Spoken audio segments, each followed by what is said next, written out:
Jeep रस्त्यावर धडकेत दुचाकीवरील महिला ठार। हैदराबाद रोडवरील रूपा भवानी मंदिराजवळ सोलापूर टेक्सटाईल समोर भीषण अपघात झाला। डी मार्ट समोरील रोडने शेळगीकडे जाणाऱ्या दुचाकीला हैदराबाद रोडहून पुण्याकडे जाणाऱ्या जीपने जोरात धडक दिली। यात दुचाकीवरील दोन्ही महिला रस्त्यावर पडल्या। रोहिणी सुरेश पुप्पल वय 45 राहणार शेळगी या गंभीर जखमी झाल्या असून अपघातात त्यांचा मृत्यू झाला, तर उषा नारायण वाघे वय 38 राहणार लोहार जिल्हा धाराशिव या जखमी झाल्याची माहिती जोडभावी पेठ पोलिसांनी दिली। बुधवारी दुपारी दुचाकीवरून MH13 CC 3569 रोहिणी पुप्पल व उषा वाघे या दोघी शेळगीकडे जात होत्या।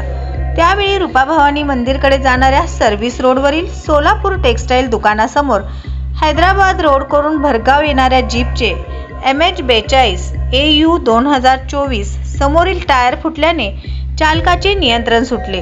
त्यात जीप महामार्गाच्या दुभाजकावर चढला व सर्व्हिस रोडवरून जाणाऱ्या दुचाकीला धडकली। यात दोन्ही जखमी महिलांना सोलापुरातील श्री छत्रपती शिवाजी महाराज सर्व उपचार रुग्णालयात दाखल करण्यात आले, पण जीपच्या धडकेत दुचाकीवरून जोरात रस्त्यावर पडलेल्या रोहिणी पुप्पल या गंभीर जखमी झाल्या होत्या। उपचारापूर्वीच त्यांचा मृत्यू झाला। जीप चालकाविरुद्ध जोडभावी पेठ पोलिसात गुन्हा दाखल झाला आहे।